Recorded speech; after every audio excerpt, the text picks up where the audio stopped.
দুর্নীতি আর অর্থ লোপাটের অভিযোগ ওঠায় গেল এপ্রিলে আদালতের নির্দেশে সোনালী লাইফ ইন্স্যুরেন্সে প্রশাসক বসায় বীমা উন্নয়ন কর্তৃপক্ষ। শর্ত ছিল 2 মাসের মধ্যে তদন্ত করে প্রতিবেদন দিতে হবে। তবে নির্ধারিত সময়ের মধ্যে তা তো করতে পারেননি, উল্টো তার বিরুদ্ধেই অনিয়ম অভিযোগের ঝুড়ি নিয়ে বসেছে প্রতিষ্ঠানটির প্রায় 300 স্থায়ী কর্মী। সঙ্গে যোগ দিয়েছেন কমিশন এজেন্টরাও। এই প্রশাসক মহোদয় আসার পর থেকে আমাদের গ্রাহকরা ঠিকমতো টাকা পাচ্ছে না। এই স্যারকে তারা এখান থেকে বরখাস্ত করছে।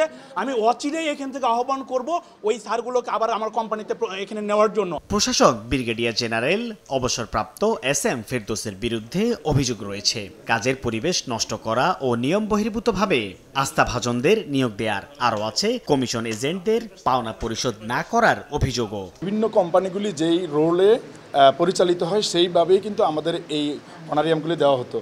এই ভদ্রলোক আসার পরে আমাদের এগুলি বন্ধ করে দিয়েছেন।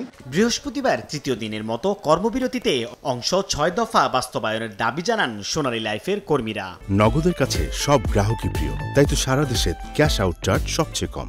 8 লাখের বেশি যারা গ্রাহক আছে সেই গ্রাহকদেরকে এখন যে অর্থ তারা ফেরত পাবে এটা নিয়ে এখন হুমকি। যদিও কর্মীদের এসব অভিযোগ মানতে নারাজ প্রশাসক। তার দাবি সোনালী লাইফ 828 কোটি টাকা প্রিমিয়াম সংগ্রহ করলেও বিনিয়োগ করেছে মাত্র 68 কোটি টাকা, যা বাড়িয়েছে প্রতিষ্ঠানটির আর্থিক ঝুঁকি। 289 থেকে 90 কোটি টাকা কিন্তু আমাদের লাইফ ফান্ডে থাকার কথা। যে ফান্ড কালেকশন হয়েছে সেখান থেকে আসে আপনার উদ্ধৃত মাত্র 68 কোটি টাকা। তাহলে যেই পরিমাণ শর্টফল আছে, ঘাটতি আছে, আপনি কিভাবে মেটাবেন? সরকারের নিয়ম মেনেই কিন্তু পাবলিকের কাছ থেকে প্রিমিয়াম নিচ্ছেন, তাহলে নিয়ম মেনে খরচ করবেন না। দাবি করা হচ্ছে অবস্থার ইতিবাচক পরিবর্তন না হলে বড় ধরনের ক্ষতির মুখে পড়বে সোনালী লাইফের প্রায় 300 স্থায়ী কর্মী, 25,000-এর বেশি এজেন্ট আর প্রায় 12 লাখ গ্রাহক।